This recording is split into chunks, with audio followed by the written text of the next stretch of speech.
सावधूतं परिजनसहितं कृष्णचैतन्यदेवं श्रीराधा कृष्णपाद सहगणललिता श्रीविशाखान्वितांश्च हे कृष्ण करुणा सिंधो दीनबंधो जगत्पते गोपेश गोपिका कांता राधा कांता नमोस्तुते तप्त कांचन गौरांगी राधे वृंदावनेश्वरी वृषभानुसुते देवी प्रणमामि हरिप्रिये वाञ्छाकल्पतरुभ्यश्च कृपा सिन्धुभ्येव च पतितानां पावनेभ्यो वैष्णवेभ्यो नमो नमः। नमः ओं विष्णुपादाय कृष्णप्रेष्ठाय भूतले श्रीमते भक्तिवेदांत स्वामिनिति नामिने नमस्ते सारस्वती देवे गौरवाणी प्रचारिणे निर्विशेष शून्यवादी पाश्चात्यदेशतारिणी जय श्री कृष्ण चैतन्य प्रभु नित्यानंद श्री अद्वैत गदाधर श्रीवासादि गौरभक्तवृंद हरे कृष्णा कृष्णा कृष्णा हरे हरे हरे राम राम राम हरे हरे। हरे Krishna. My obeisances to all the devotees. What should we discuss today? Continuing Kunti Maharani's prayers, or you have any other topic? Okay, but most devotees are not here, na? Those are yesterday and day before yesterday. We can continue, not an issue. Okay. Can this be little aside? It's as if I am speaking there to the camera. I need to see devotees. This keeps happening.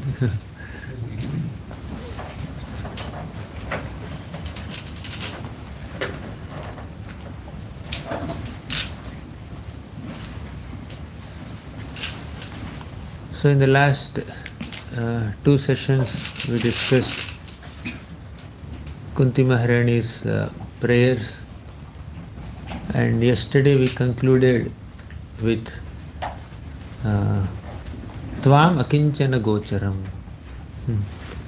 Janmaishvarya Shrutashribhir Edhamanamadh Puman Naivarhatyabhidhatum Vai Tvam Akinchana Gocharam. Those are too much puffed up of their janma, high birth, Aishwarya, wealth, Shruta, education, Shri, beauty. They cannot feelingly address the Lord. They cannot desperately depend on the Supreme Lord. They cannot be prayerful sufficiently. Naivarhati abhidhatum vai tvamakinchana gocharam. The Lord is visible and accessible only to akinchanas. Akinchana means those who don't have possessiveness. Yeah, from one perspective, akinchana can refer to someone who is materially impoverished, very poor, he doesn't have any privileges. But in the real sense, akinchana means one who does not have any possessiveness towards one's possessions. One who does not overly identify oneself with all the material designations and positions and possessions and privileges and whatever prosperity they have. They're humble. They're rooted in their own humility, in their own surrender to Krishna. Tvam akinchana gocharam. So in the next shloka, Kunti Maharani says, Namo akinchana vittaya nivritta gunavrittaye Atma ramaya shantaya kaivalya pataye namaha. So you can repeat. Namo akinchana vittaya nivritta gunavrittaye Atma ramaya shantaya kaivalya pataye namaha. Namo akinchana vittaya nivritta gunavrittaye Atma ramaya shantaya kaivalya pataye namaha. Namo akinchana vittaya. Vitta means wealth. Krishna is the wealth of the materially impoverished people, or Krishna is the wealth of humble people. Krishna is the wealth of those who are pure-hearted, simple, and those who don't have any false ego or arrogance. Those are not puffed up of their material positions. Krishna is their wealth.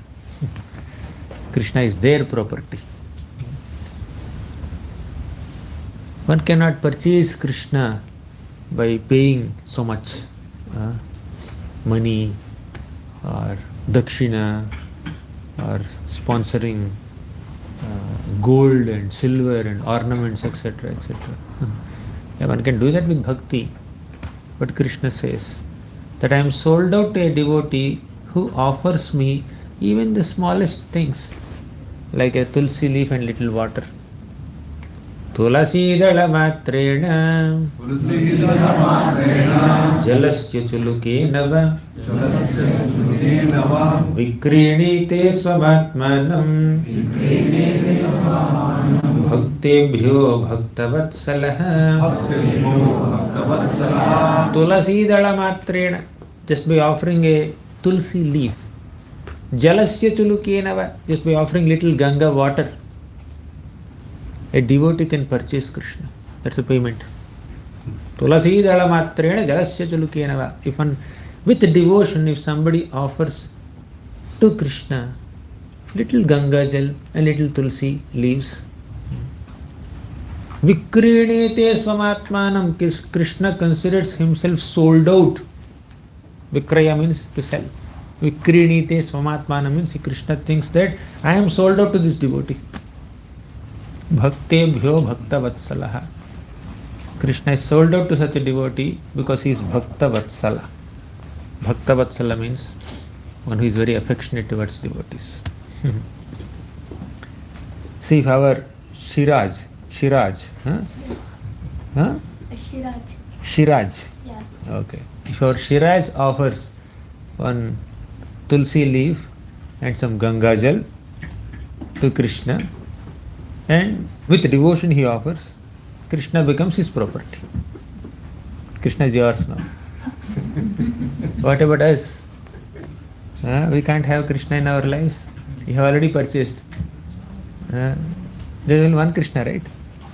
There are so many Krishnas. So I can also purchase one Krishna. He can also purchase one Krishna. Yes, although Krishna is one, he manifests himself in hundreds and thousands and millions and trillions of forms.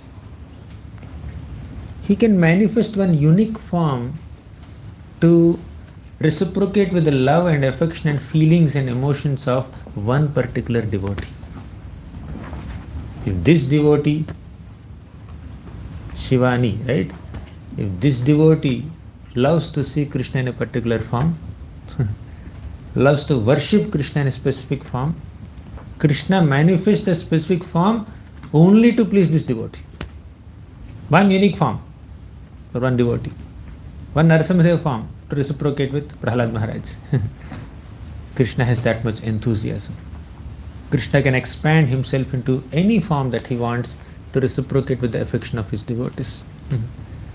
Vikrinete swamatmanam bhaktebhyo bhakta vatsalaha. That is his eagerness to reciprocate. But the question is, do the conditioned souls have that eagerness to reciprocate with that affection of Krishna? The best part of Krishna is, of course, Krishna has so many parts, so many best parts, and every part is best only. But one of the most exciting aspects of Krishna's personality, especially in connection with the conditioned souls, is his willingness to show his mercy upon his devotees. His mercy, Kripa Shakti, is considered the queen of all his Shaktis. So especially in connection with the conditioned souls, the best facet of Krishna's personality is Krishna is affectionate towards them. And what is the best part of our personality? The best, Huh? Our attraction to Krishna. Our attraction to Krishna. Okay. Willingness to surrender. Correct. Correct. I heard one inspiring statement from a disciple of Prabhupada, Bhurjan Prabhu.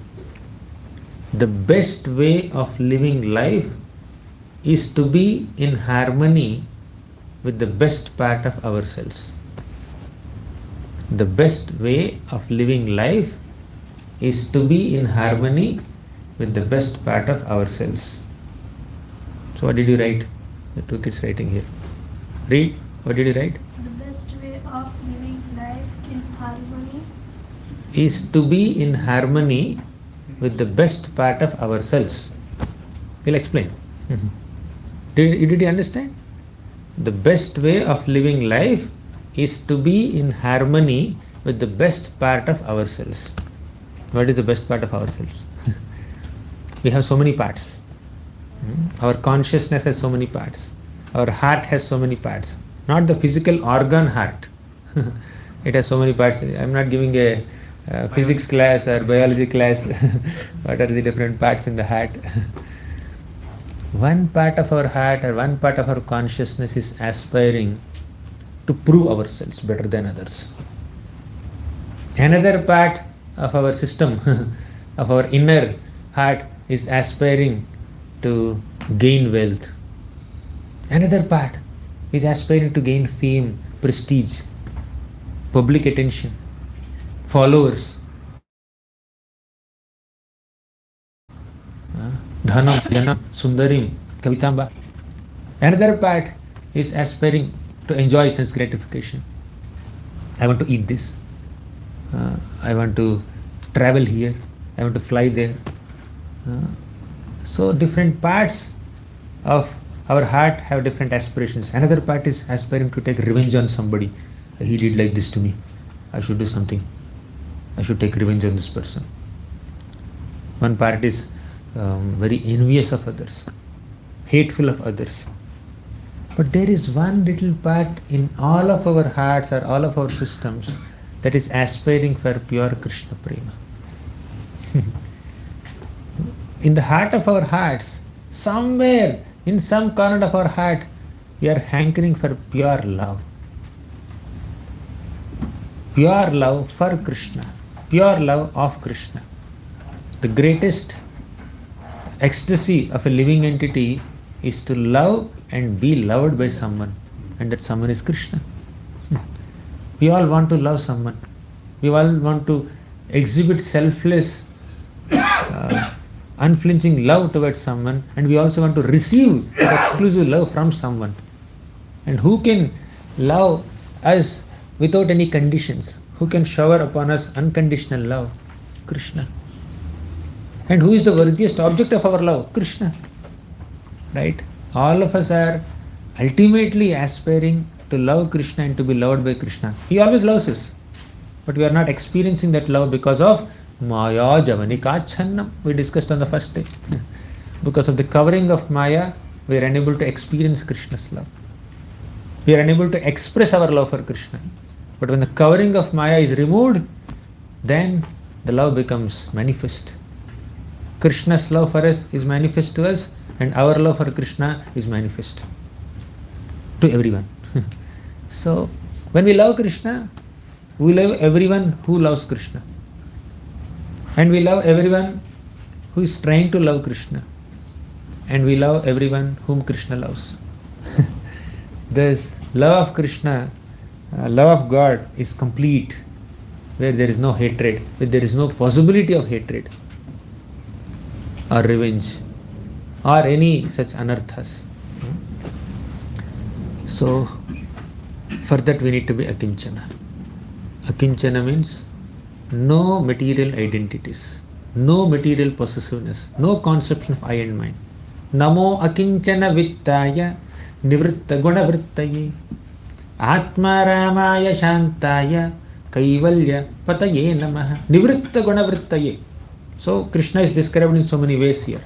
First is akinchana vittaya. He is the property of humble, simple-hearted devotees who don't have any possessiveness. That is akinchana vittaya.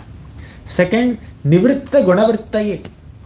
Krishna is devoid of any influence of material moods. Gunavritti. What are the gunas? Sattvagun, Rajogun, Tamogun. So Nivritta Gunavritta means Krishna is freed from any influence of Sattvagun, Rajogun and Tamogun. Nivritta Gunavritta. Third, Atma Ramaya. He is self-satisfied. He doesn't need anything beyond himself for his satisfaction. But still, he is kind enough to receive our offerings, reciprocate with our offerings. Although he himself is not in need of anything, we need to worship him. We need to serve him. It is our need to worship Krishna, love Krishna, serve Krishna, connect with Krishna, offer whatever we have to Krishna. Atmarama, he is Atmarama. But still, he puts himself in a situation where he needs our offerings. Or as a deity, he manifests and he waits for our bhoga offering. That is, he is giving us opportunity to serve him so that we are purified. So many people are offering bhoga. So, Atma Ramaya. Fourth is Shantaya. Krishna is Shanta, very peaceful, no agitation, unaffected by anything in this world. Atma Ramaya Shantaya. Then fifth is Kaivalyapataye Namaha. Kaivalyapati means Krishna is the master of liberation. He gives us liberation. Not the impersonal liberation, but basically relieves us from all material tribulations, all the cycle of birth and death. So we discussed up to this sloka. What is the next sloka? Do you have? Manyetvam kalamīshanam anādinidhanam vibhum. Manyetvam kalamīshanam anādinidhanam vibhum. Samam charantam sarvatra bhutanam yanmithah kalihi. Samam charantam sarvatra bhutanam yanmithah kalihi. Manye tvam kalamīshanam. Oh Krishna, I consider you as Kala. Kala means time. You are a time factor. Manyetvam kalam ishanam. Isha means you are the supreme controller, supreme boss. You are the supreme lord. Manyetvam kalam ishanam. Kala means time factor. Krishna himself says in the Bhagavad Gita, Kalosmi lokakshayat krit pravriddha. Kalosmi, I am time. And what is my job as time factor? Lokakshayat krit pravriddho. Lokakshaya means I destroy everything material in this material world. Lokakshayat krit. Anything material has to be deteriorated. You keep a flower here, after some time the flower fades. You keep a fruit there, the fruit decays. This also, now it may look strong, but over a period of time it can become weak.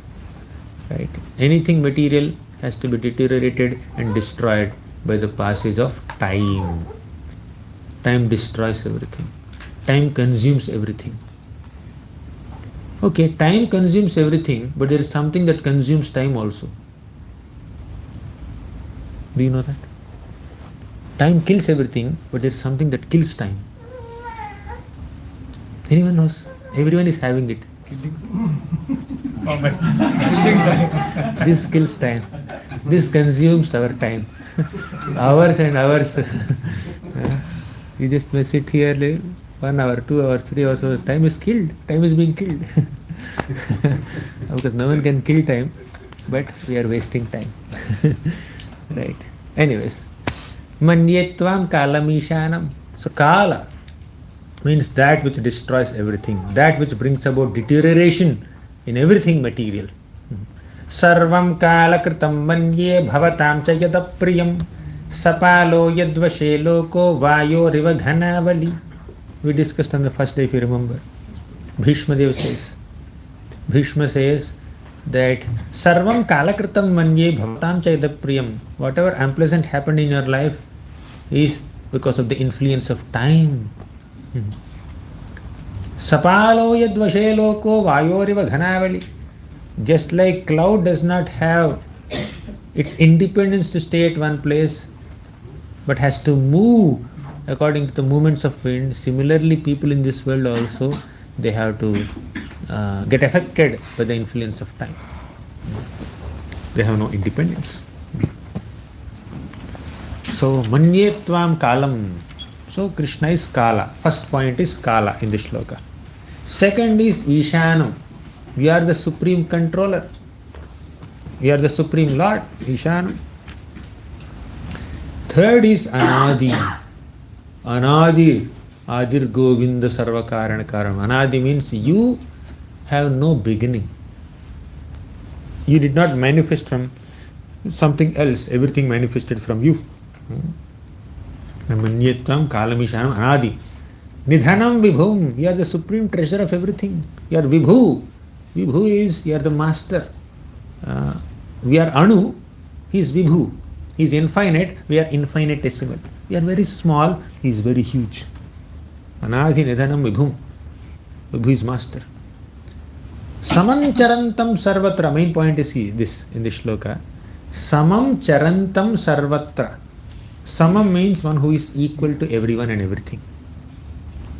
Sarvatra. He looks at everyone equally. After all, everyone is Krishna's Amsha, Krishna's part and parcel. Samam charantam sarvatra. But point is, there are some people who see some partiality in Krishna. Bhutanam yan mithaha kalihi. They see partiality in Krishna. Although people perceive partiality in Krishna, Krishna has equanimity. Krishna has equanimity or partiality? What is your understanding? Kunti Mata says, Krishna, you are endowed with equanimity, not partiality. But it is only because of their illusion people perceive partiality in you. Okay, let's connect this statement of Kunti Maharani with the statement of Krishna himself in the Bhagavad Gita. Say it. Samoham sarva bhuteshu name dveshyosti na priyaham ye bhajanti tumam bhaktya mayite teshu chapyaham samoham sarva bhuteshu. I am equal to everyone. Name dveshyosti. I don't hate anyone. Na priyaha. I don't hold someone very dear to my heart. Means I don't have any partiality or special inclination, special favoritism towards someone. Krishna is saying, Samoham sarva bhuteshu, I am equal to everyone. I am not partial to anyone. But in the same shloka, right in the next line, he says, Ye bhajantu tumam bhaktya mahite teshu chapyaham. If someone worships me with bhakti, with love, with affection, mayite teshu chapyaham. I am there in him, he is there in me. Our hearts are very connected to each other, close to each other. Or in other words, I am specially inclined towards them, or I am partial towards them. I show my favoritism towards them. If someone worships me with devotion, then I am especially favoring. I favor them. So how do we understand this? Krishna is definitely equal to everyone. After all, everyone is an amsha of Krishna. Mamayivamsho jiva loke jiva bhuta sanatanaha. Although Krishna is the supreme source of everyone and everybody is an amsha of Krishna, still some of those amshas are very dedicated to Krishna and some amshas are averse to Krishna. Philosophically, technically, constitutionally speaking, all of us are servants of Krishna. All of us are parts and parcels of Krishna, servants of Krishna, but only some of us act as servants, but some don't. Ekale Ishvara Krishna Arasava Bhritya. There is only one God, that is Krishna, and everyone else is Bhritya, is servant. But not many people are in the mode of being a servant of Krishna. Many people are in a mode of competitor of Krishna. Krishna is the enjoyer, I also want to enjoy. Krishna is the master, I am also the master. Krishna is the controller, I am also controller. People have this mood. That's not a right mood. So Krishna is still equal to all of them in the form of Paramatma. Paramatma is there in the heart of everyone. Mattaha smritir jnanam apohanam cha. He gives us remembrance, he gives us forgetfulness, he gives us knowledge. Thus he is equal to everyone. Whether they are animals or human beings or devatas or aquatics or trees or whatever, Krishna gives knowledge and remembrance and forgetfulness to everyone equally. As Paramatma, he is neutral observer, neutral witness of everything. But when somebody performs bhakti unto Krishna, bhajan, when a human being especially, when he performs bhakti unto Krishna, Krishna doesn't act like a Paramatma. He doesn't act like a neutral Paramatma. He shows some special favor. Just like a teacher, we give a class to 100 people in the classroom. 100 students in the class, teacher gives the same class to everyone. Samam. Everybody has an opportunity to hear the same class. Not that the teacher is blocking the ears of one student and giving more knowledge to one student and less knowledge to another student. Same class. Whoever sitting in the class have the access to same knowledge. But some kids, some students hear very attentively. They take notes. Like our Shiraj and all these frontliner children. Some hear very attentively. But some make noise. Some do some mischief. Some are distracted. Some check their phones. So when a student is attentive in hearing what the teacher is saying, the student takes full advantage of the teacher's session, class. But when some students are very neglectful and distracted in the classroom, they don't get full advantage. You cannot blame Krishna for that. We should not blame Krishna for our inattention. Sun is there, giving light and heat to everyone. But if somebody closes the doors and or hides in a den, then they cannot access sunlight. That is not sun's mistake. That is their mistake. Now there is a story. A bumblebee goes to a lotus flower. A honeybee goes to a lotus flower and nicely drinks honey in the lotus. When the sun starts setting, slowly the lotus is getting closed like this.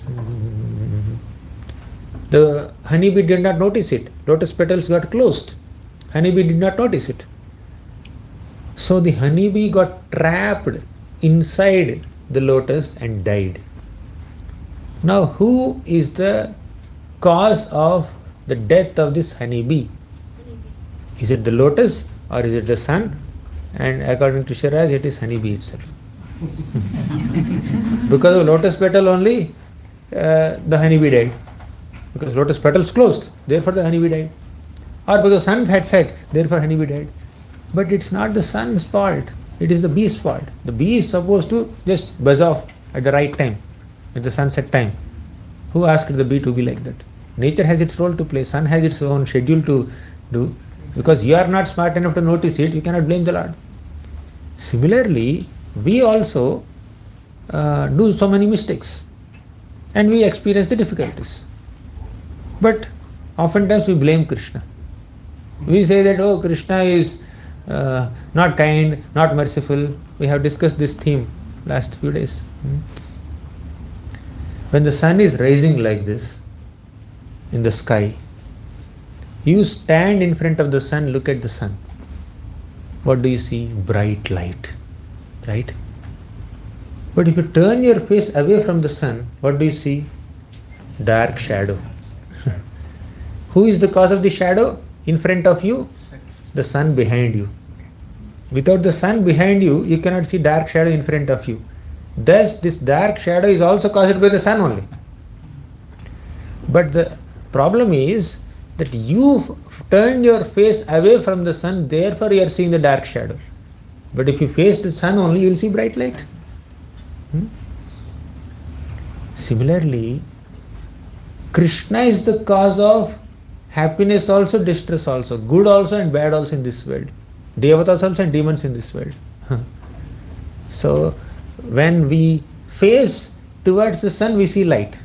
Similarly, when we follow Krishna's instructions, when we follow Krishna's teachings, when we follow dharma, then we will see happiness in life. And when we turn our face away from Krishna, away from sun, we will see dark shadow. Means when we turn our face away from Krishna, when we act against Krishna's teachings, then we will see darkness or distress in our life, adharma in our life. Ultimately, light and darkness both are caused by sun only. Similarly, happiness and distress, good and bad in this world are also caused by Krishna only. But we encounter good in our life when we follow Krishna's teachings. We encounter bad in our lives when we go against Krishna's teachings. That is our mistake, not Krishna's mistake. Why did Krishna create bad in this world? He did not create. You created bad in your life by being disobedient to Krishna's teachings. He did not create bad. The moment we act against Krishna's instructions, we encounter bad. What is darkness? The absence of light is darkness. The moment we choose to act against Krishna's teachings, that moment is a moment of darkness in our life, ignorance in our life, distress in our life, difficulty, problem, confusion, bewilderment, envy, hatred. All these things are cause of we disobeying Krishna, we going against the will of Krishna. That is not Krishna's neglect, that is not Krishna's fault. Some people are prosperous, some people are experiencing so much pain. The prosperity is not a result of Krishna's partiality. And these people's pain is not a product of Krishna's neglect. Those who are prosperous, those who are happy, they followed dharma and they are reaping the results of their dharmic life. And those who are suffering threefold material miseries, they went against dharma, went against bhakti, went against the teachings of Krishna, they are experiencing these difficulties. Like someone who sees darkness, although sun is there right behind them. Sun is right behind you, just turn your face, you will see Krishna. Similarly, happiness is right with you. Just turn towards Krishna, he will make you happy. But we don't want Krishna, we don't want to worship Krishna, we don't want to chant Krishna's names, but we want happiness only. Right? So, perception of partiality is the problem of the conditioned soul. Krishna is not partial. Definitely Krishna is specially inclined towards his devotees, but who can become a devotee? Anybody can become a devotee. Krishna gives equal opportunity to everyone to become his devotee. He doesn't say only you are qualified to become my devotee, you are qualified to become my devotee. No, anybody can become Krishna's devotee. Krishna gives equal opportunity to every single living being to hear Gita, to hear Bhagavatam and become a devotee so that he can become partial to. If you are claiming that Krishna is partial towards his devotees, okay, fine, we agree. Krishna is partial towards his devotees. He is Pandava Pakshapati. Krishna is partial towards his devotees. But what's stopping you to become a devotee? So that Krishna becomes partial to you also, right? Krishna is ready to become partial towards you also. Because you are not becoming his devotee, therefore he is not partial towards you. You are willfully going away from Krishna, going against Krishna and says Krishna is not favoring me. Krishna is willing to show favor to anyone. Prabhupada gives this example in the third canto of Bhagavatam. Small example, but very profound one. You take a cup of milk. Have you seen a cup of milk? You have 5 senses. What are they? Eyes, nose, ears, and tongue, skin. 5 Gyanendriyas. So you approach milk only with your eyes. Exercise for all the children here. You approach milk only with your eyes. What do you understand? It's a white substance. That's all. Liquid, you don't know whether it's liquid or solid. You don't know anything about milk. For the first time, you are seeing milk. You are not touching it, you are not smelling it, you are not tasting it. You just brought your eyes in contact with the milk. What do you understand? It's a white substance. That's all. Nothing more than that. That's the only realization you have about milk. When you see the milk, say you did not even see the milk. You only brought your ears in contact with milk. Means somebody is speaking about the benefits of drinking milk, the qualities of milk, and you heard about it. You never saw it. Only you heard. You will get a partial realization, partial understanding that milk is a very nourishing substance. It comes from milk, comes from cows, whatever, health benefits. That's the only understanding you get about milk. So by hearing about milk, you get a partial benefit of the milk. By seeing the milk, you understand that it's a white substance. By smelling the milk, by bringing your nose in contact with the milk, you will only get its fragrance. By touching the milk, you will understand that's a liquid, it's hot, it's cold, it's warm, whatever. It's condensed, it's patla, lot of milk, lot of water is mixed in it, something like that. You will get that understanding. But when you drink the milk, you will get full benefit, isn't it? So, touching the milk, seeing the milk, hearing about the milk, and smelling the milk will not give you complete benefit. Only when you drink the milk, you will get full benefit, isn't it? Similarly, you can approach Krishna through karma, through jnana, through yoga, and through bhakti. But only bhakti can give you complete understanding and complete realization of Krishna. All other ways cannot give you full understanding of Krishna. When you touch milk, you only realize that milk is a liquid substance, wet, warm, cool, hot, like that. Nothing more than that. Similarly, when you approach the Lord to relieve your miseries, your misery may be relieved, but you don't understand the real personality of Krishna, how lovable Krishna is. You don't understand. Because most people go to temple, break a coconut, and do some pradakshina, offer some banana, offer some agarbatti, offer some pranams, and they expect their difficulties to be relieved. They are relief seekers. That's all. They can't fully understand Krishna's personality, how lovable Krishna is, how beautiful Krishna is. They can't understand the glory of Krishna's Nama, Rupa, Guna, Leela, because their approach is very limited. The means in which they are approaching Krishna, the faculty through which they are approaching Krishna is very limited. That will only give them limited understanding of Krishna's personality. You can't blame Krishna. Krishna, why did you not reveal your glories to this person? He is never interested only. He just wants some material relief from me. He wants relief from material miseries by coming to me. That's all he expects. I just did it for them. And some people approach Krishna for liberation, jnanis. Karmis approach Krishna for money, for material prosperity, etc. They may even get it also. Jnanis approach Krishna for liberation. They are not interested in service of Krishna. They don't want any relationship with Krishna. They approach Krishna for liberation. I want to be relieved from this cycle of birth and death. Krishna may go, okay, fine, go to Sahaja Mukti. Yogis, they approach Krishna for siddhis. They perform Ashtanga Yoga to get Ashtasiddhis. Anima, Mahima, Laghima, Garima, all this. They want to become bigger than the biggest, smaller than the smallest, greater than the greatest, lighter than the lightest. They want all these siddhis. Okay, they will get that. But only devotees want to selflessly serve Krishna and maintain a relationship with Krishna. As a son, as a mother, as a father, as a friend, as a brother, whatever, as a servant, as a lover. So many ways in which you can connect with Krishna. So if you are interested in a deeper bonding and relationship with Krishna, Krishna is ready for it. If you only want some material benefits or some material perfections, mystic perfections, or even liberation from Krishna, Krishna will give that. Problem is in your approach, not in his reciprocation. Krishna already said, Yayathamam prapadyante tam sataiva bhajamyaham. The way you approach me, in a similar way I will reciprocate with you.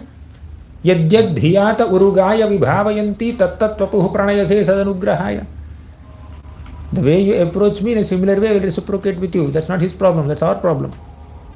Let's improve our understanding of Krishna by studying Shastra, by associating with devotees, and let's make our approach of Krishna better, more selfless, more meaningful, more purposeful, not just aspiring for some material benefits and other things. We need to make our approach better. People perceive Krishna as partial. That is the problem with their perception, not with Krishna's personality. Krishna's personality is very divine, impartial. Krishna is impartially partial towards everyone because he gives an equal opportunity to everyone to enter the arena of his partiality. If you become my devotee, if you do bhajan, I will reciprocate with you. I will become partial to you. What is that bhajan? Ye bhajanti tumam bhaktya maite teshu chapyaham. If you do bhajan of Krishna with bhakti, then Krishna is there for you. He has special inclinations for you. Tesham satata yuktanam bhajatam priti purvakam dadami buddhi yogam tam yena mamupayanti te. Tesham satata yuktanam, one who always engages oneself in bhajan of Krishna. What kind of bhajan? We are also doing bhajan. We are singing, playing kartal, playing mridanga, offering arti. We are also doing bhajan. But Krishna did not simply say bhajan. Bhajatam priti purvakam. Priti. There should be priti there. Love. Lovingly worship Krishna. Not ritualistically worshipping Krishna. Not worshipping Krishna as a formality, as a ritual. As something that we are obliged to do, to put a tick mark in our to-do list. There should be some personal touch, there should be eagerness, there should be love and affection. Bhajatam priti purvakam. We should do priti purvaka bhajana, not formality bhajan, not rule oriented, protocol oriented, policy oriented bhajan. I was told to do bhajan, isliye kar raha hu. Not that way. Of course, doing that is better than doing nothing. Definitely, obligatory worship, mechanical worship, ritualistic worship is much better than not doing any worship. But if there is something better than that kind of formality and mechanical kind of worship, that is Priti Purvaka Bhajan. Let's worship Krishna. Let's perform all the limbs of bhakti, Sravanam, Kirtanam, Smaranam, etc. with Priti, with love, with affection, with eagerness, with enthusiasm, with commitment. Then Krishna will become more inclined towards us. Otherwise he is neutral. If you are neutral, if you are mechanical, he will be neutral. If you are ritualistic, he will also be ritualistic. He reciprocates according to your mode. Krishna already said it. But if there is bhakti, oh, Krishna is very, very eager to reciprocate. In fact, when somebody has so much of bhakti, Krishna says that I don't have the ability to sufficiently reciprocate with you also. Your bhakti is so much that even I don't have the ability to reciprocate. In Sudama's story, what did Sudama offer Krishna? Poha. Garland. She is still in the Mathura mode. Correct. We are into Ujjain mode now. Yes, there is one Sudama that is florist. He offered garlands, correct, no doubt. But there is another Sudama that is Krishna's childhood friend. Yesterday when I asked in the kids class about florist Sudama, they said Brahmana Sudama. Now I am asking about Brahmana Sudama. He offered 4 handfuls of chipped rice. But he could not even afford that flat rice also. He did not have even that poha also in his home. His wife went to the neighboring homes and begged charity and brought that begged flat rice and put in a cloth, torn cloth, and gave it to Sudama, and Sudama offered it to Krishna. And Krishna ate one handful. Rukmini Devi came and said, "Don't eat more." So many reasons. What are the reasons? Why did Rukmini stop? She has to become the servant. First is, just by accepting one handful of poha from Sudama, you have given him unlimited opulence. If you accept anything more from him, I'll have to become his maid servant. I don't want to leave you, Krishna. That's one reason. Another reason? Lord's stomach was delicate. Very good. Krishna's stomach is very delicate. He should not eat this dry, hard rice. His stomach will become upset. You're right. Bhagavatam says that. Third reason? The whole world will be satisfied with it. Correct. Third reason. What is the third reason? First is, she will become maid servant of Sudama if Krishna takes any more favor from him. Second is, his stomach will be upset from another perspective. Third, Rukmini Devi thought that, Krishna, if you eat everything, what will I eat? What will my co-wives eat? What will Satyabhama eat? What will Jambavati eat? What will Mitravinda, Kalindi, Nagnajiti, Lakshmana, what will they eat? You are accepting everything that your devotee brought for you. You should share with us also. We are your Shaktis. If Shaktiman takes everything, what will happen to the Shakti? So when you offer something to Krishna, please understand Radharani is also eating. Krishna is not eating alone. And Radharani doesn't allow Krishna to eat completely. She also wants to share. Right? Better you offer together for them. So worship Krishna and Radharani together. Some people worship only the Lord and ignore the Lord's consort. And there are some people who worship only the Lord's consort and ignore the Lord. You go to South India, many are Lakshmi worshippers, Andhra especially. I don't know about Kerala, many are from Kerala. Lakshmi worship, Kanaka Mahalakshmi, Rajya Lakshmi, Gaja Lakshmi, this Lakshmi, Santana Lakshmi. Nothing wrong in worshipping Lakshmi Devi, she is the goddess of fortune. But many people want only Lakshmi and not Narayana. They want Lakshmi to bestow upon them all kinds of wealth, with her elephants, with gold coins, with all her four hands. They are expecting shower of gold coins in their home. They put Lakshmi Devi's photo in Ishanya, north-east corner, in every room. Lakshmi, Lakshmi, Lakshmi, Lakshmi. Where is Narayana? Lakshmi Devi says very clearly in the Bhagavatam, if one worships only Lakshmi and ignores Narayana, they will not get my blessings. Don't separate Lakshmi from Narayana and don't separate Narayana from Lakshmi. They are together. You cannot separate, of course, anyways. You may separately worship, but they are together. We worship separately, that goes nowhere. That worship goes nowhere.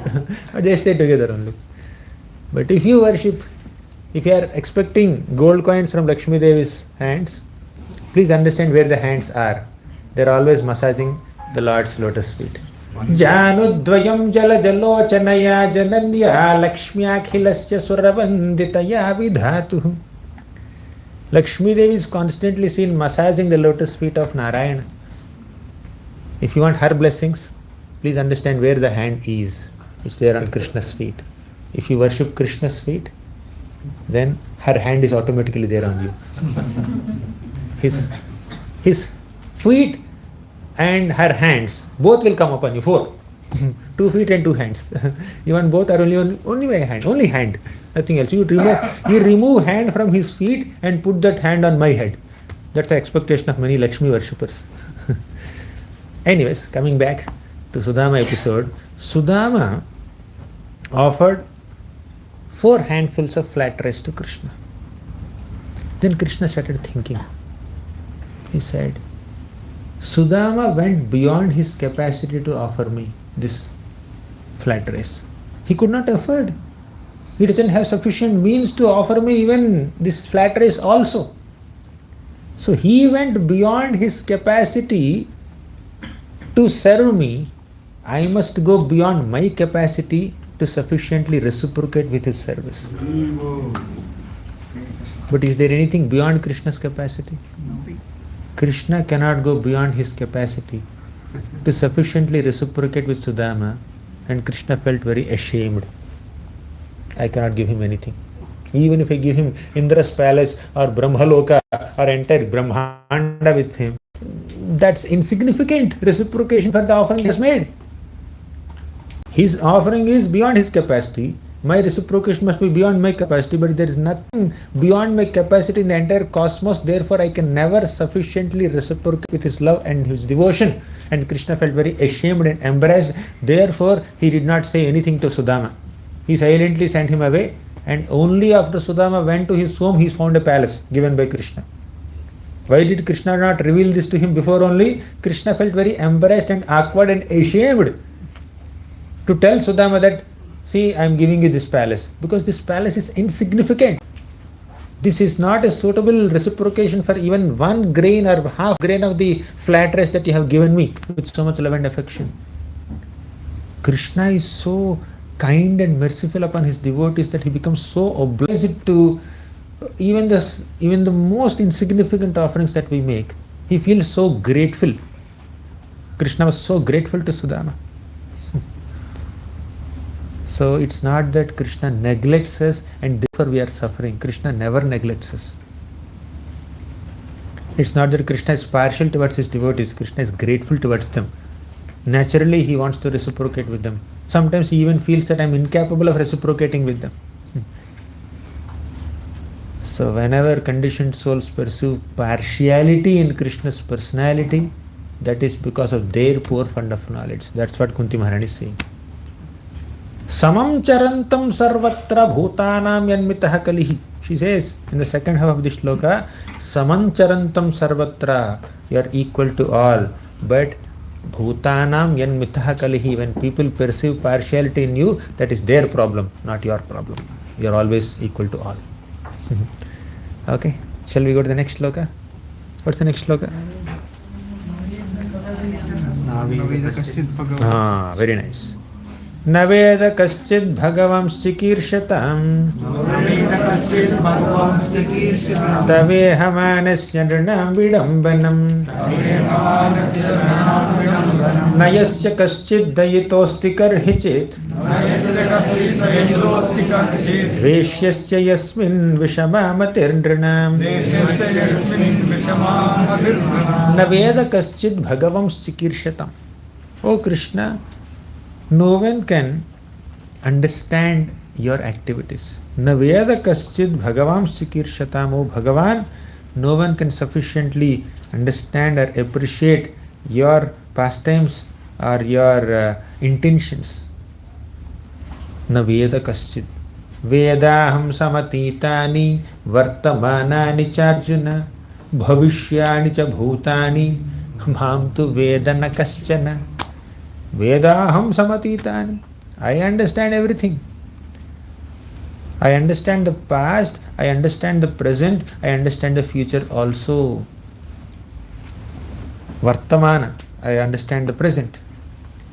I understand the past. Bhavishyani, I understand the future also. But mam tu vedana kaschana, no one understands me. Krishna says, people cannot understand me, but I understand everyone. Everything about everyone in the past, present and future. Any other shloka where Krishna said that even devatas cannot understand me, even sages cannot understand me?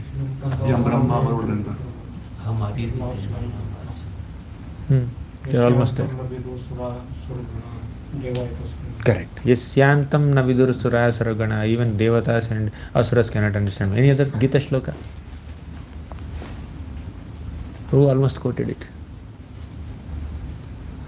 Name viduhu suraganaha prabhavam namaharshayah ahamadirhi devanam muharshinam cha sarvashah. Name viduhu suraganaha. Even great suras, devatas cannot understand me. Prabhavam na maharshayah. Even great maharshis cannot understand me. Because I am adirhi devanam maharshinam cha sarvasah. I am the origin of all the devatas and rishis. Therefore, No one can understand me. They cannot understand me. So here she says, Kunti Maharani, Naveda Kaschid Bhagavam Sikirshatam Krishna, your intentions and your plans are not understood by everyone. Even Bhishma says something similar. Nahiyasya karhi chitrajan puban veda vidhitsitam yadvijignasa yayukta mukhyanti kavayopihi. The next chapter, Bhishma Dev says, Bhishma Dev clearly says that people cannot understand you. In their attempts to understand Krishna's plans and Krishna's intentions and Krishna's pastimes and Krishna's qualities and Krishna's tattva, even great souls also get bewildered.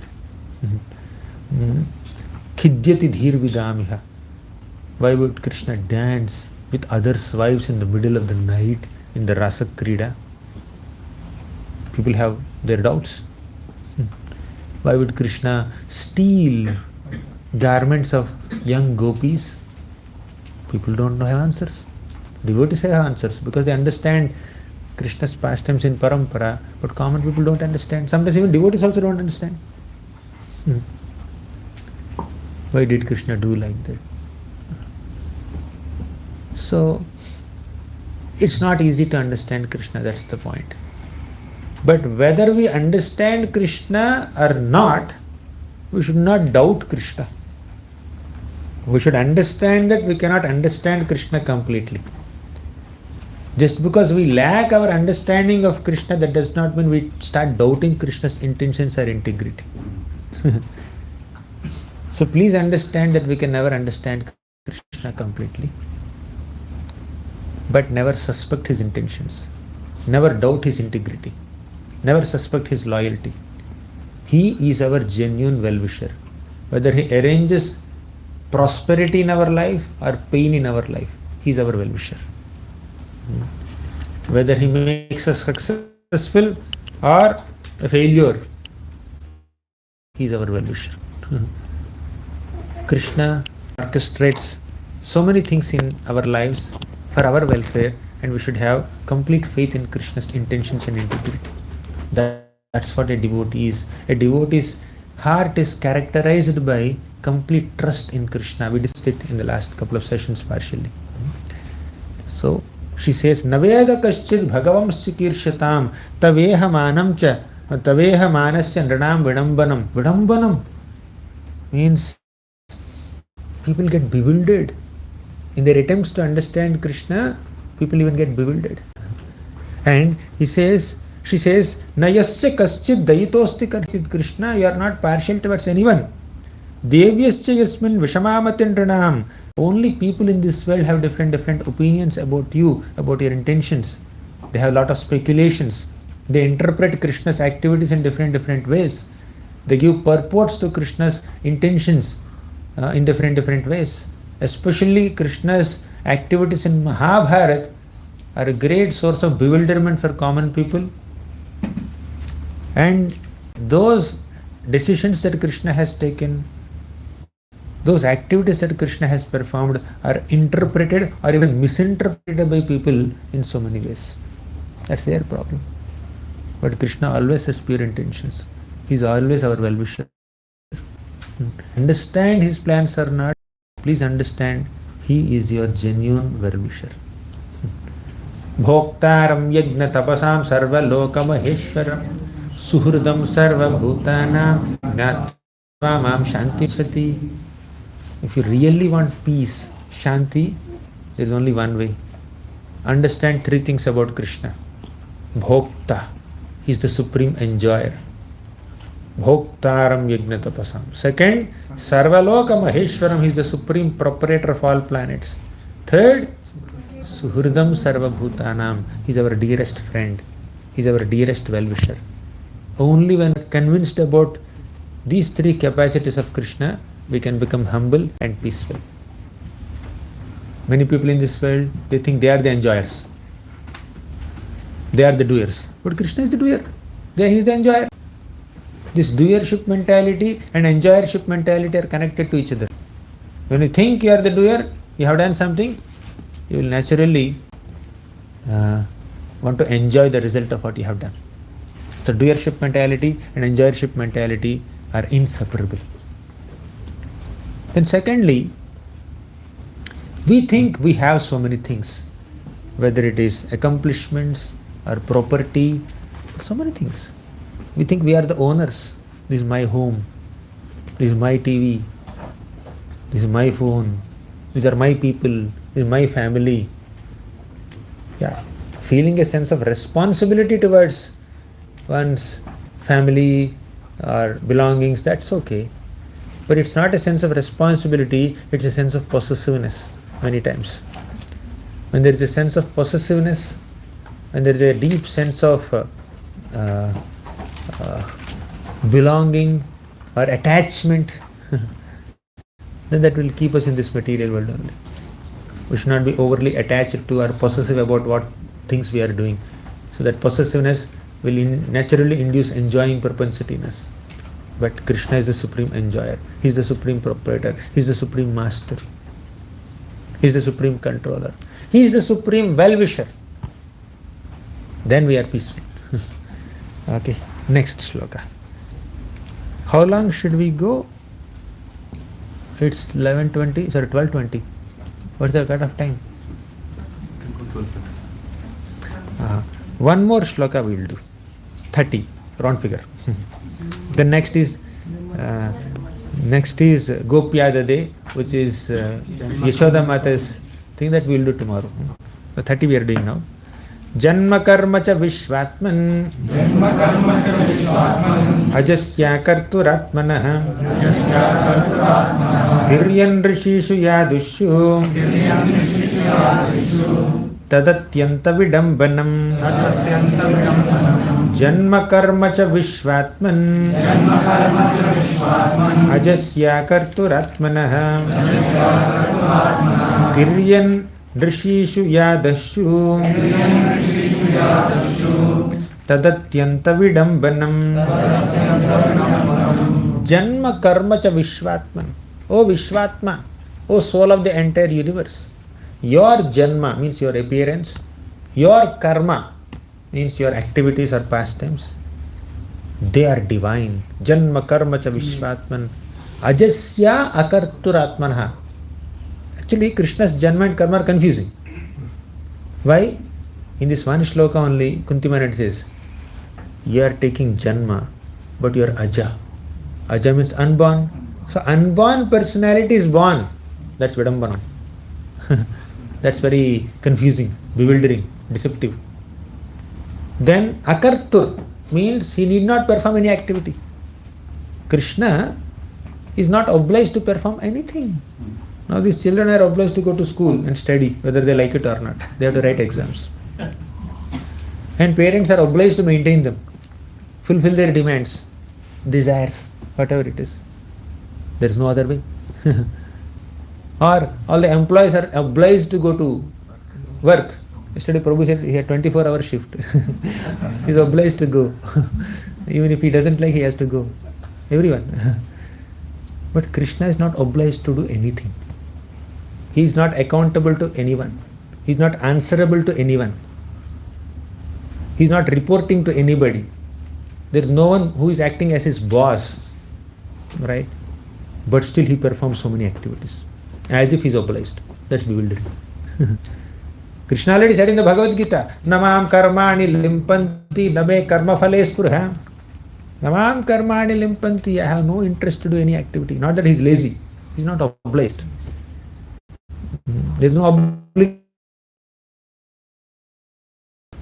No one can set rules and regulations. Krishna, you are supposed to behave like this. Samjha kya? Nobody will say like that. Whatever he does is dharma. Dharmam tu sakshat bhagavat pranitam. Whatever he instructs is dharma. Whatever he decides is dharma. He is the one who decides what we are supposed to do. There is no one who decides what he is supposed to do. But still he does so many things in this material world. And people judge. Ye acha nahi kiya Krishna ne. He didn't do it properly. Who are you to tell? Whatever he does is proper.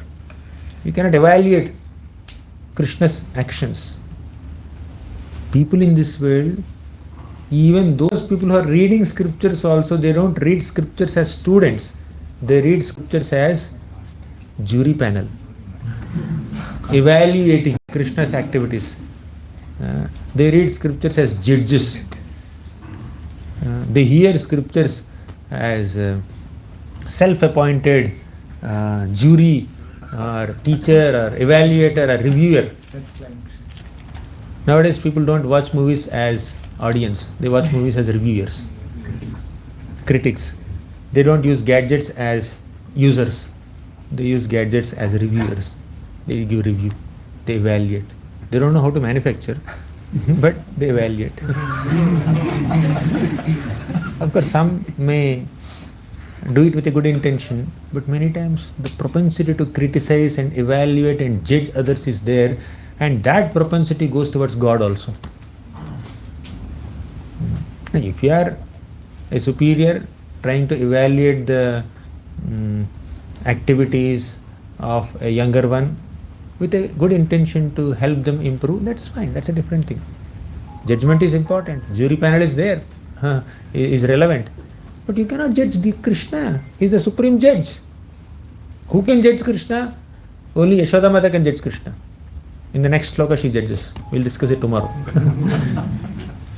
Only pure devotee of Krishna like Yashoda Mata, Radharani, they have the authority and ability to judge even Krishna's activities. Common people have no right to point out any fault in Krishna.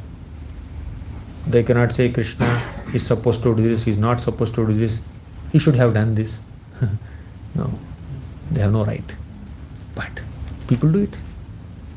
Here you see, Janma karma cha vishvatman ajasya karturatmanaha. You are aja, unborn, but still you take birth. That's vidambana. That's very deceptive. That's very bewildering. You are akartur. You have nothing to do. You have no duty or no obligation, but still you perform so many activities. That's vidambanam. And people are evaluating those activities as even more vidambanam. Ajasya karturatmanaha. Tiryan rishishu yadashu. You appear in different forms. As an aquatic, Meenavatar, Matsyavatar. As an animal, sometimes as a boar, wild boar he appears. Sometimes he appears as a human being. Sometimes in the Yadu dynasty. Sometimes in the Sun dynasty. Sometimes in the Moon dynasty. Sometimes amongst the Devatas as Vamanadev, Upendra. Matsya, Kurma, Varaha, Vamana, Narasimha, Rama, Parashurama, Krishna, Balaram. So many avatars. So many times he descends into this human world. Tadatyanta vidambanam. He is unborn, but still he takes birth from parents sometimes. He takes birth from a pillar sometimes. He takes birth from a nose sometimes. What comes out of the nose is not very auspicious, right? Especially when you have cold. What comes out of your nose is not that amazing. That's not that auspicious, right? But how did Varahadev manifest? He manifested from the nose of Brahma. From the nose of Brahma. And Matsyavatar, he appeared as an aquatic. Whenever a fish is there, you close your nose. Fishes. But Lord appeared as a fish. Very beautiful, golden, gigantic fish. Hog, my God. The Lord appeared in the form of Varaha, always in filth. Once Krishna was in the Nanda Maharaj's Goshala. Krishna is playing in dirt. His body is smeared with cow dung, cow urine, godhuli, dirt all over the body. That's his cosmetic. Krishna's cosmetic, Angarag. Krishna's cosmetic is a mixture of cow dung, cow urine and cow dust. Anyone use that face paint, face pack with this? You can try once. Right? Cow dung, cow urine and some dust from raised by the hoofs of cows. And Krishna is just whole body is covered with that mixture in the Goshala of Nanda Maharaj. And Yashodamata looked at Krishna and said, Krishna, Suvartha kya? Were you a pig in your past life? Krishna said, yes, my dear mother. He said, yes, because he was Varahadev in his past life. Yes, I was a pig in my past life. So Krishna, Tiryan Rishishu Yadashu Tadatyanta Vidambanam. Although Krishna is unborn, he appears in all these forms which is very Vidambana, very bewildering, right? Even more bewildering than that is Krishna being chastised by Mother Yashoda in Damodar Leela. That is the next sloka which we will do tomorrow. Thank you very much. We are stopping here. Granthara Srimad Bhagavatam ki jai, Srila Prabhupada ki jai. Any questions, comments?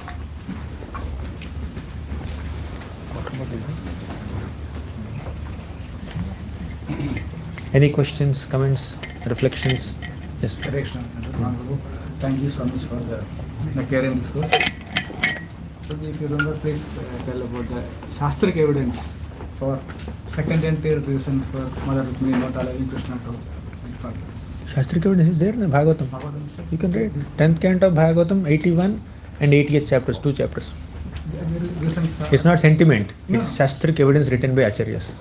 Like first reason is, of course, I remember that, and other two. It's there. Prabhupada's purpose? Yes. Prabhupada's disciples. It's right, same.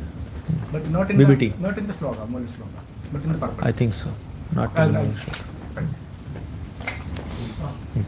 So, Prabhuji, you mentioned, the milk analogy, how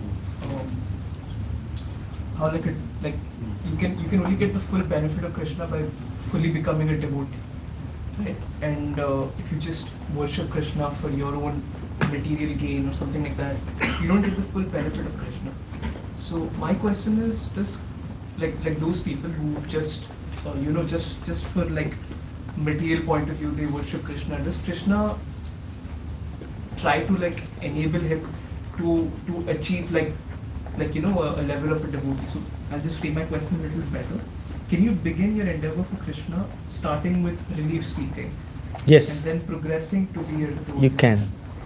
Akamaha sarvakamo va mokshakama udaradhi tivrena bhakti yogena yajeta purusham param. Akama means completely selfless, no material desires. You can approach Krishna in a complete selfless spirit with absolutely no expectations in return. That is pure devotees. Sarvakama means you can approach Krishna seeking relief, seeking liberation. Mokshakama is seeking liberation, but you can ask some material benefits and all. That may be one initial approach. But eventually, the material desires will be purified. You may begin to approach Krishna seeking relief, but after some time, your contact with Krishna, your prayer to Krishna, your performance of bhakti unto Krishna will relieve you from the relief-seeking propensity. For example, Gajendra. Initially, Gajendra's prayer is, Krishna, protect me from this crocodile. But later, Gajendra prayed, oh Lord, even if you protect me from this crocodile, I am not going to continue in this ignorant animal body. I don't want to continue in this ignorant animal body. I want to be relieved from this life of ignorance itself. That is his prayer. Similarly, Dhruva. Initially, he is approaching Krishna, chanting Om Namo Bhagavate Vasudevaya with the purpose of attaining a position superior to Brahma. But later, Dhruva did not desire to take revenge on his stepmother. He did not desire a position superior to Brahma. He just wanted the association of devotees and hear Krishna Katha in that association. His aspirations have become purified. He became completely purified of his aspirations by the power of bhakti. So Acharyas say, somebody may do sakama bhakti. Sakama bhakti means you perform bhakti with a desire for some benefit. But because you are performing bhakti with sakama tendency, bhakti will remain and sakama will disappear. That bhakti will destroy your sakama. Yes, it is quite possible that you may approach Krishna with some material motives and eventually those motives will be purified. Thank you. Any other question? But for the motives to be purified, we need to perform bhakti sincerely. See the way Dhruva Maharaj performed bhakti, very intense bhakti, Tivra bhakti did. That Tivra bhakti, the intensity of his practice purified his intentions.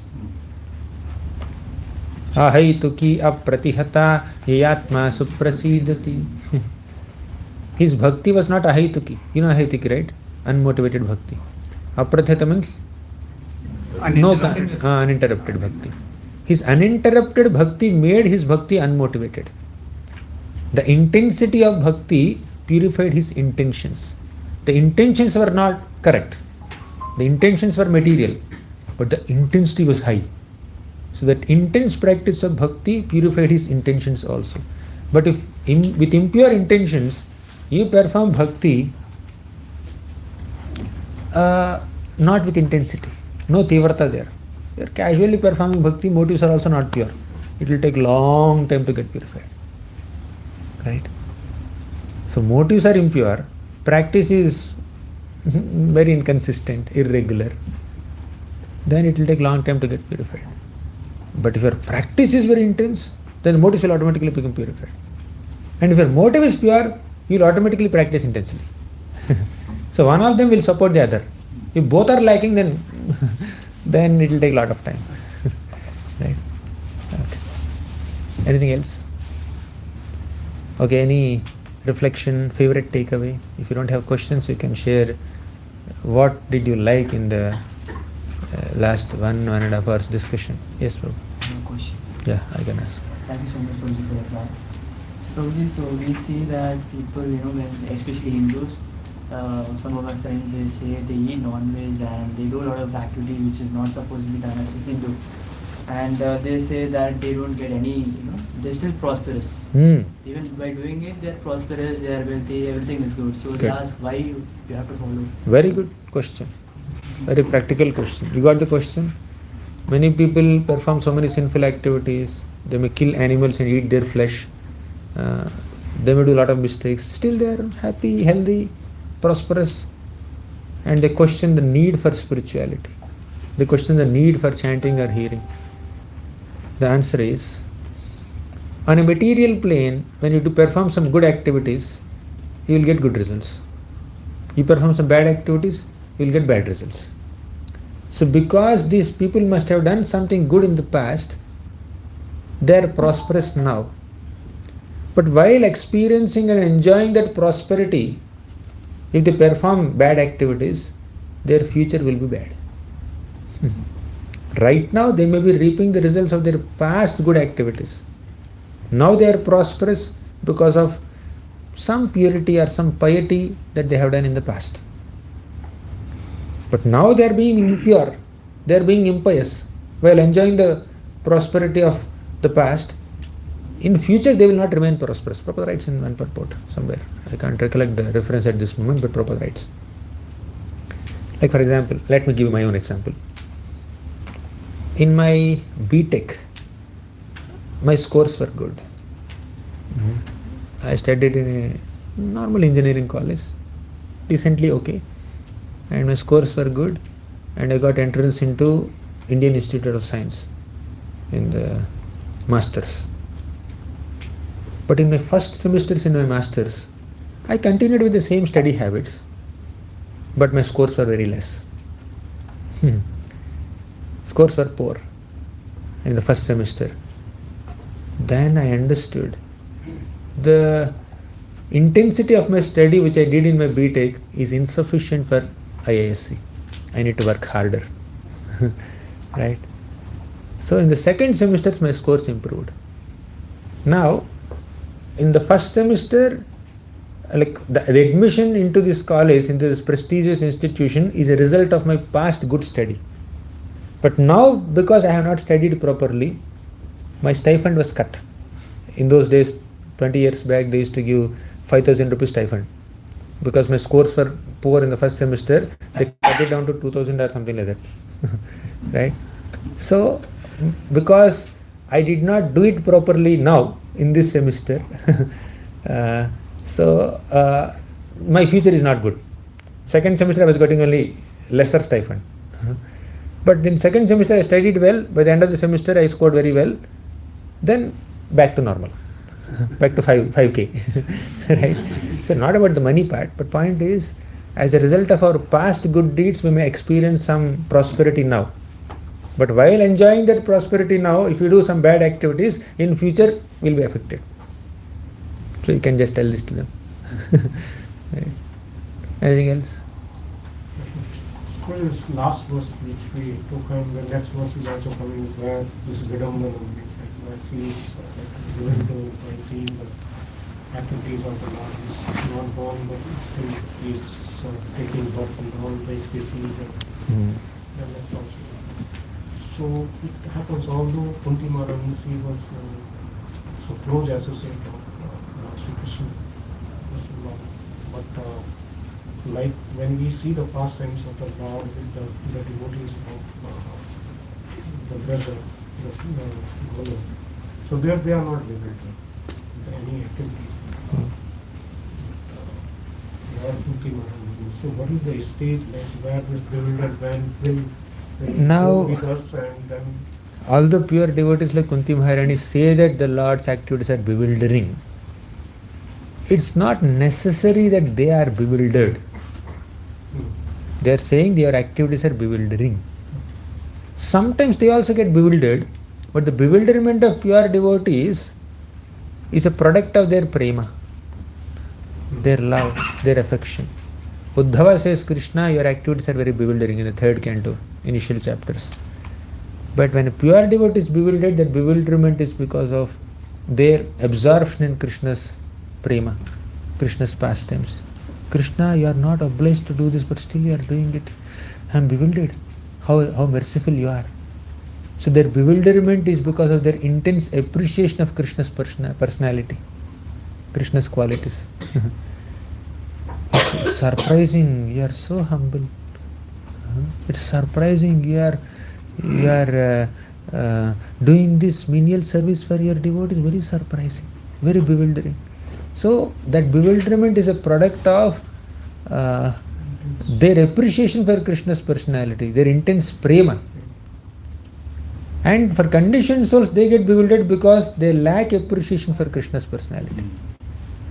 Whether you appreciate Krishna's personality or when you lack appreciation for Krishna's personality, there could be bewilderment. Indra was bewildered because of Mahamaya. Brahma is bewildered because of Yogamaya. Right?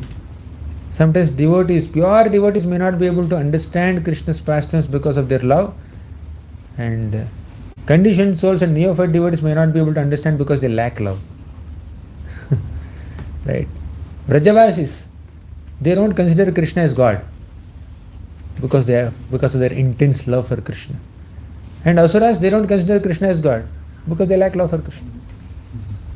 Hiranyakashipu never considers Krishna as God. Kamsa doesn't consider Krishna as God. Shishupal doesn't consider Krishna as God because they don't have love for Krishna. And Yashodamata also doesn't consider Krishna as God because she loves Krishna. Right? Same love, same bewilderment. Of course, flavor of bewilderment is also different, but the source of bewilderment is sometimes love and sometimes lack of love. Thank you. Yes, Prabhu.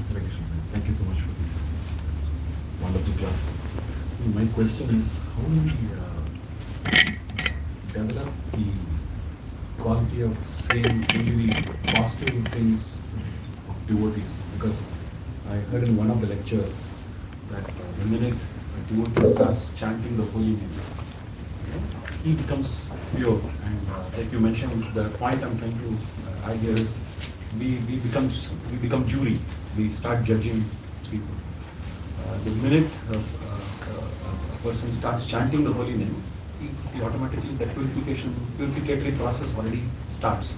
So who are we to judge the person just on the face of it? So how do we develop that quality of seeing only the appreciative part of the because here we are talking about Krishna. We are nowhere to judge Krishna, but we are also nowhere to judge a devotee also. Correct. So how do we appreciate the quality of devotees and not form any opinion? Forming an opinion is not always wrong, but forming a wrong opinion is definitely wrong. Yeah, you can definitely understand and analyze and study the characteristics of devotees with an intention to appreciate them, appreciate their good qualities, and also, if you're a manager, to understand what they're good at. Before entrusting a responsibility to someone, you need to judge their ability to perform that service. For example, this devotee is performing this service of recording this video. If you tell me to do it, I cannot do it. I don't know ABCD of it. Because he has some experience, he is doing it. You have to judge. Should I assign the service to me or him? He can do it better justice to that service I can't do. So that judgment is fine. You are kind of evaluating or judging or assessing, that's a better word probably, assessing their ability to perform a service. But sometimes this propensity, while we are assessing someone's abilities, we may evaluate their intentions also, evaluate their consciousness also. That's where we need to be a little careful. Let's not, just because somebody lacks ability to perform service, let me not judge their intention or consciousness or purity. Abilities are subjected to so many conditions. Not everyone can do everything. But they have some sincerity to do something. Respect that. And we need to put a conscious effort to see their good. If required, you may even maintain a diary where you start noting down the good qualities of all the devotees, good services they have done. And especially on a personal plane, whatever you have noticed or in your interactions with other devotees, note them down. And whenever you see some faults in other devotees or some shortcomings surfacing, visible, then immediately open your diary and then see, oh, I have written 7 points about this devotee, glorious devotee. Or maybe there's some mistake in this area, but okay, but these points are good. Let me just respect him. So that will help us not to lose respect. But not disrespecting does not mean approving their wrong deeds. When somebody is wrong, they're wrong. But their mistake should not make us disrespect them or discount their glorious side. Yeah, this sometimes it's seeing the position of the disciple, even the spiritual master. Sometimes he will not guide him the way he has to guide him. Correct. He will tell him in a way like where he has to sustain at that level, and the way must go forward. So, like most of the times when we tell the devotees something, they take it to the heart, maybe because of our way of telling them is not proper, or the level of ourselves within us is not that where we are accepting it, like it is not like good. These all is complex. Correct. Although we have good intentions, when we are giving feedbacks and corrections to other devotees, it may become very austere for them to receive when we don't present in a palatable manner. It's not only the emotion, expression also matters in some situations, right? You may have good intention to see them in a better situation, but if our expression and the timing of giving feedback, the way we give feedback, the time at which we give feedback, they're taking prasad now, they're sitting, about to relish. You are ready with your correction. They can't enjoy the food. They may sit in front of the plate for 10 minutes, 20 minutes. It's like Yogayitam Nimishena for them. They can't even chew the food. So we need to see the timing of our giving corrections. At the same time, give a benefit of doubt before giving a correction. Give a benefit of doubt. Anyways, it's a very, very elaborate subject matter. Any other question? Yeah, I have a question, Prabhuji. Thank you, Prabhuji. Very nice answers. My question is, Prabhuji, regarding the analogy you mentioned about the third canto, the sun analogy, where we are towards the darkness, we're seeing the shadow, not the sun. So when we turn towards the sun, we really see Krishna. So my question is regarding this, like this part of the world. Like people are born into this culture, where it's a very strict culture, very closed culture. And there are some pious people also. They may never get a chance to understand about Krishna because of the tradition that they are following. Will they also ever get a chance to look at Krishna? The answer to this question, as per my limited understanding, is we don't know. We can't say. As a principle, yes, if they come in contact with a devotee and if they are receptive to the instructions and suggestions and guidance of a devotee, they can definitely get transformed. We have seen so many examples also, right? But even if they happen to come in contact with a devotee, even if a devotee is praying for them, wishing well for them, still if they are not receptive, if they are not inclined, then they will take some time, right? Or probably their connection with the Lord is at that level only.